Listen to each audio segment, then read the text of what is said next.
Kartu identitas kependudukan ini apakah harus datang di Dukcapil?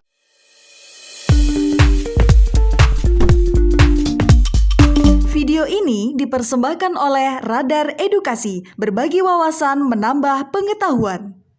Halo teman-teman Radar Edukasi. Nah, karena banyak yang bertanya terkait dengan aplikasi ini, cara mempergunakan dan lain sebagainya, sehingga pertanyaan-pertanyaan itu langsung saja bisa kita rangkum dan sekaligus memberikan jawaban seputar dengan pengalaman saya. Pertanyaan pertama yang paling diserikan itu cara kita untuk aktivisasi kartu identitas kependudukan ini apakah harus datang di Dukcapil gitu? Iya teman-teman, jawabannya iya, harus datang teman-teman. Jadi nggak bisa teman-teman lakukan secara online karena di sana nanti kita harus swafoto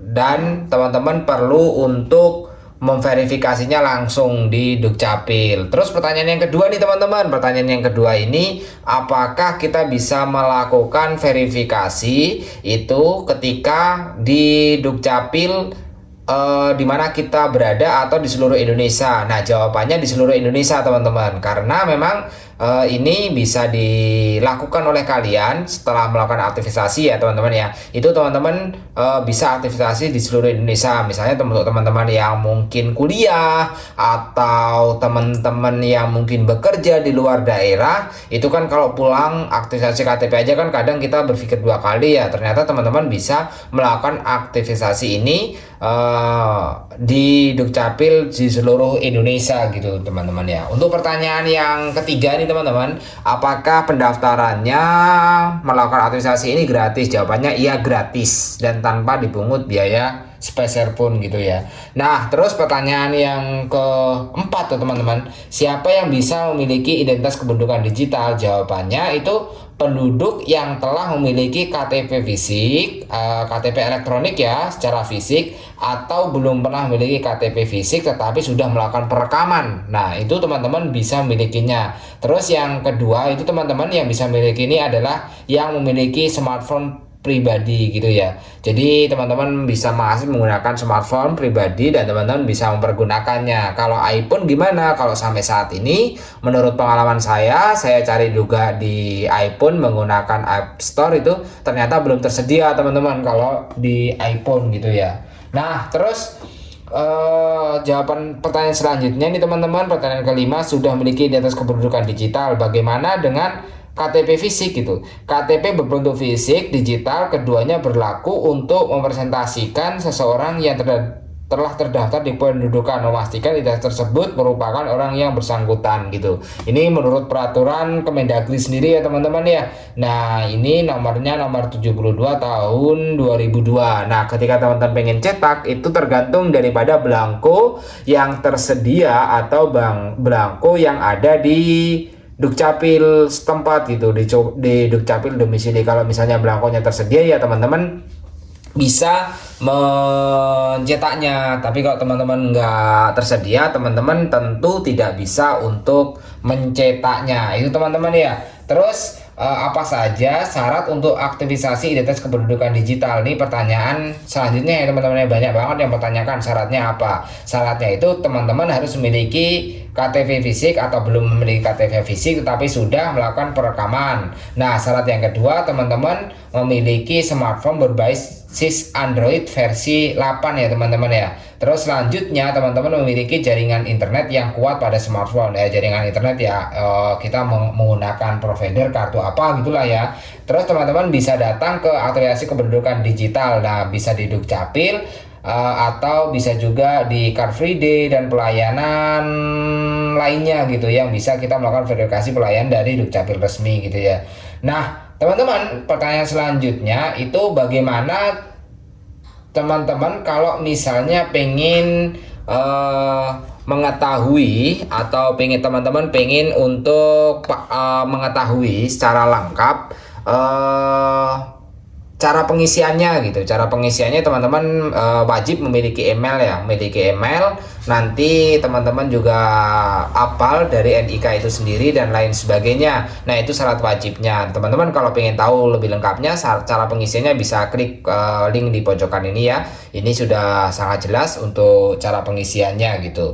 Nah, teman-teman yang mungkin ketika melakukan verifikasi nih, kebetulan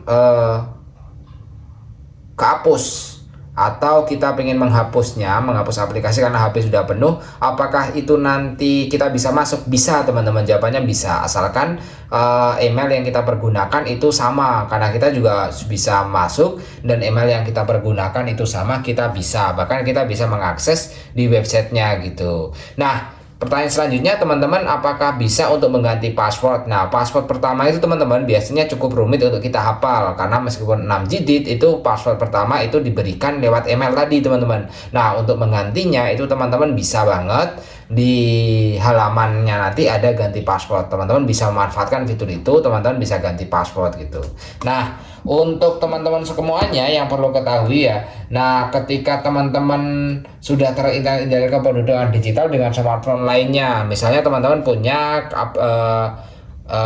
ini HP, pengen kita mengaktifkan di HP yang lainnya, kalau masih satu email ya ini bisa dilakukan. Tapi kalau misalnya teman-teman nggak punya email ya, maksudnya teman-teman di HP yang satunya tadi ternyata itu ada masalah, kita ganti HP atau lain sebagainya, itu ya teman-teman bisa datang ke tempat aktivasi identitas kependudukan digital untuk penghapusan akun pada smartphone lama dan diaktifasi ulang pada smartphone yang lainnya gitu ya teman-teman ya. Nah, terus pertanyaan selanjutnya, bagaimana jika teman-teman lupa PIN identitas kependudukan digital? Teman-teman bisa kembali pada email dari SIAK ya, dari SIAK di Kemendikbud sendiri gitu teman-teman. Nah, terpusat identitas kependudukan digital berisi PIN. Nah, teman-teman buka aja emailnya, nanti di email itu ada pemberitahuan bahwa itu ada PIN kita gitu ya.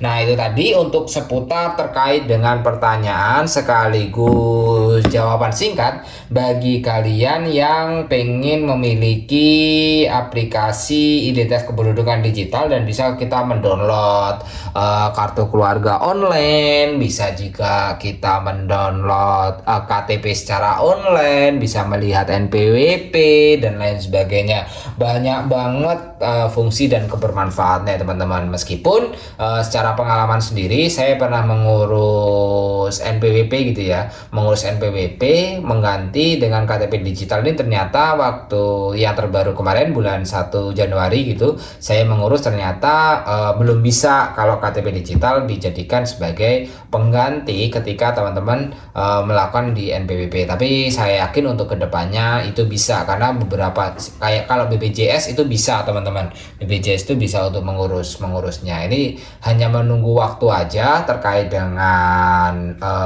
seputar pertanyaan terkait dengan aturan yang bisa kita manfaatkan atau kita fungsikan menggunakan aplikasi identitas kependudukan digital. Yang pasti teman-teman, aplikasi identitas kependudukan itu apa gitu, itu bisa dikenal dengan singkatan itu IKD ya teman-teman ya. Nah, IKD sendiri adalah informasi elektronik yang digunakan untuk mempresentasikan dokumen kependudukan dan data balikan dalam aplikasi digital melalui smartphone yang menampilkan data pribadi identitas yang bersangkutan. Ini sebagaimana dalam peraturan Menteri dalam Negeri Republik Indonesia nomor 72 tahun 2002. Nah, ini teman-teman, ini bisa kalian lakukan dan fungsikan. Nah, ini yang pasti teman-teman, nanti teman-teman ketika sebagai tip aja untuk verifikasi itu, teman-teman perlu melakukan swafoto, dan swafotonya itu teman-teman, itu swafotonya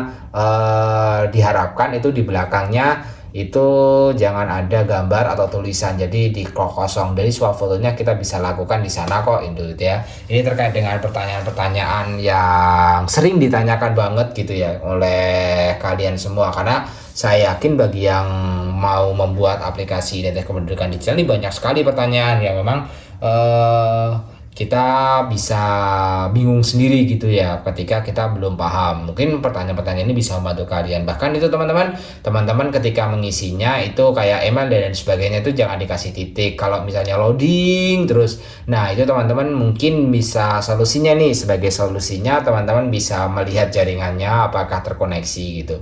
Kalau teman-teman masih loading dan tidak bisa membuka, ini teman-teman harus melakukan pendaftaran terlebih dahulu gitu ya teman-teman ya.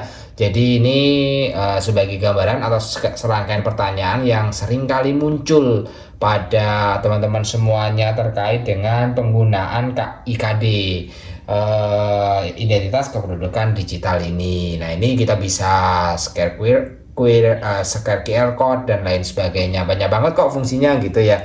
Nah semoga saja bisa bermanfaat untuk kalian. Terima kasih telah menonton. Bye bye.